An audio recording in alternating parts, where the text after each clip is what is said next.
Hi friends, ഇന്ന് നമ്മൾ നോക്കാൻ പോകുന്നത് ദാദാഭായ് നവറോജിയെക്കുറിച്ചാണ്.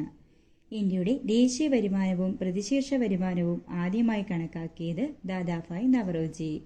സ്വരാജ് എന്ന പദം ആദ്യമായി ഉപയോഗിച്ചത് ദാദാഭായ് നവറോജി. കോൺഗ്രസിന് ആ പേര് നിർദ്ദേശിച്ച വ്യക്തി ദാദാഭായ് നവറോജി. കോൺഗ്രസിന്റെ രണ്ടാമത്തെ പ്രസിഡന്റും ആദ്യ അഹിന്ദു പ്രസിഡന്റും ദാദാഭായ് നവറോജി.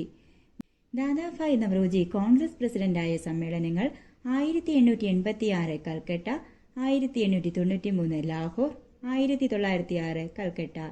ഏറ്റവും കൂടിയ പ്രായത്തിൽ കോൺഗ്രസ് പ്രസിഡന്റായത് ദാദാഭായ് നവറോജി 81 വയസ്സിൽ. ബോംബെയിലെ എൽഫിൻസ്റ്റോൺ കോളേജിൽ പ്രൊഫസറായി നിയമിക്കപ്പെട്ട ആദ്യ ഇന്ത്യക്കാരൻ ദാദാഭായ് നവറോജി.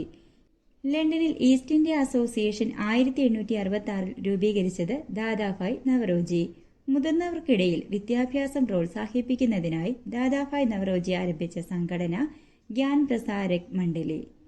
പാഴ്സി മതപരിഷ്കരണ സംഘടനയായ റഹ്നുമായി മസ്ദയാസൻ സഭയുടെ സജീവ പ്രവർത്തകനായിരുന്ന വ്യക്തി ദാദാഭായ് നവറോജി.